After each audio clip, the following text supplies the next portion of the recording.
ఈ రాష్ట్రంలో ఫ్యాక్టరీలు పెట్టే వాళ్ళందరూ పారిపోయారు. మళ్ళీ నేను వాళ్ళకి చెప్పి వాళ్ళందరినీ కూడా ఒప్పిస్తున్నా. కొంతమంది అడుగుతున్నారు, మీరుంటే మాకే బాధ లేదు, మళ్ళీ వేరే వాళ్ళు వస్తే మళ్ళీ ఆ భూతం వస్తే మా పని ఏంటని అడుగుతున్నారు. నేను ఒకటే చెప్పాను, ఆ భూతాన్ని రాజకీయంగా సమాధి చేసే బాధ్యత, భూస్థాపితం చేసే బాధ్యత మా ప్రజలది. మీరు నమ్మండి, మీరు రండి, పెట్టుబడులు పెట్టండి. మీరు పెట్టుబడులు పెడితే మీ పెట్టుబడులకు భరోసా ఇచ్చే బాధ్యత నాదని చెప్పాను. నిలబెడతారా అని మిమ్మల్ని అడుగుతున్నా, నిలబెడతారా అని మిమ్మల్ని అడుగుతున్నా. నేను అడుగుతున్నా ఒక మాట, ఏం తమ్ముళ్ళు, కులం తిండి పెడుతుందా అని అడుగుతున్నా. పెడుతుందా తిండి? మతం మన జీవితాలను మారుస్తుందా? మతం ఒకటే, ఒక విశ్వాసం. నేను తప్పు పట్టడం లేదు, కానీ ఆ విశ్వాసాన్ని నిలబెట్టుకోవాలి. హిందువులు మల్లికార్జున స్వామిని, వెంకటేశ్వర స్వామిని చేస్తారు, ముస్లింలు అల్లాని పూజిస్తారు, అదే మరిగా క్రిస్టియన్స్ యేసు ప్రభువుని ప్రార్థనలు చేస్తారు, తప్పలేదు. కానీ రాజకీయంగా మీ జీవితాలు మార్చేది రాజకీయ పార్టీలు, ప్రభుత్వ విధానాలు. ఈరోజు మీరు చూడండి, 5 సంవత్సరాలు ఈ రాష్ట్రంలో ప్రతి ఒక్కరు కూడా భయంగా బతికారు. నేను ఎక్కడ పోయినా మీ ముఖంలో ఆనందమే కనపడేది కాదు, చిరునవ్వే కనపడేది కాదు.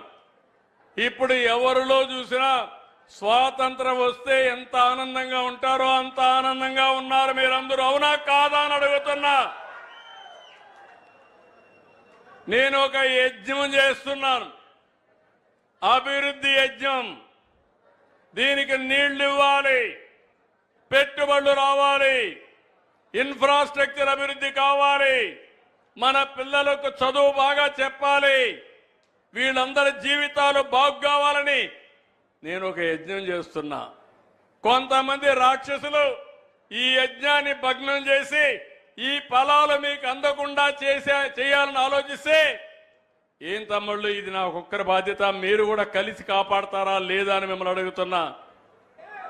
ఎందుకంటున్నానంటే, ఈరోజు అందరికీ న్యాయం చేసే party Telugu Desam party, NDA party. ఆ పార్టీని ఆశీర్వదించవలసిన బాధ్యత మీ అందరిపైన ఉంది. నేను మళ్ళీ కోరుతున్నా, ఈరోజు ఇక్కడ జరిగిన మీటింగు ఇది ఒక చరిత్ర, జీవితం అంటూ నేను ఒకటే చెప్తున్నా. నా జీవితాంతం గుర్తుపెట్టుకునే కొన్ని సంఘటనలు ఉంటాయి. నిన్న పోతే ఢిల్లీలో చాలా మీటింగులు జరిగాయి. తెలంగాణ, ఆంధ్ర రాష్ట్రం, కేంద్ర ప్రభుత్వంతో మీటింగ్ జరిగింది నదీ జలాల విషయంలో. కొన్ని నిర్ణయాలు కూడా చేశాం. 2 రాష్ట్రాలు మొన్నటి వరకు కలిసి ఉన్నాం. ఏం తమ్ముళ్ళు, హైదరాబాద్ని ఎవరు డెవలప్ చేశారు? నేనే కదా డెవలప్ చేసింది, అవునా కాదా? ఈరోజు విభజన జరిగింది. విభజన జరిగిన తర్వాత మళ్ళీ ఈ రాష్ట్రాన్ని కూడా అభివృద్ధి చేయాలని ఆలోచిస్తున్నాను. హైదరాబాద్ ఈరోజు ఒక నమూనా. దాంతో సమానంగా అమరావతిని కూడా నెంబర్ 1 సిటీగా తయారు చేసి మీరందరూ గర్వపడే విధంగా దాన్ని తయారు చేసే బాధ్యత నాది. ఇది ప్రజా రాజధాని, ప్రజల కోసం నిర్మించే రాజధాని. 2027కి పోలవరం పూర్తి చేసి జాతికి అంకితం చేసే బాధ్యత నాది. అదే మీరు చేస్తే 2001కే అయిపోయేది. గోదావరిని, పోలవరాన్ని గోదావరిలో ముంచేసిన పార్టీ ఆ పార్టీ. ఇంకో పక్క మిమ్మల్ని అందరినీ నేను కోరేది, ఇవన్నీ చేసుకుంటూ నేను ఒకటే ఆలోచిస్తున్నా, తెలంగాణ, ఆంధ్ర కూడా కొట్టుకోవాల్సిన అవసరం లేదు, గొడవ పడవలసిన అవసరం లేదు. మనం కష్టపడదాం, ఇచ్చి పుచ్చుకునే ధోరణితో ముందుకు పోతాం. ఈరోజు నీళ్లున్నాయి, 2 రాష్ట్రాలకు అవసరం. సముద్రం లేకపోయే నీళ్లు 2 రాష్ట్రాలు వాడుకుంటే ఇటు రాయలసీమ అటు తెలంగాణలో ఉండే మెట్ట ప్రాంతాలు బాగుపడే అవకాశం వస్తుంది. మీ అందరూ చూశారు, భగవంతుడు నాకు ఒక అవకాశం ఇచ్చాడు.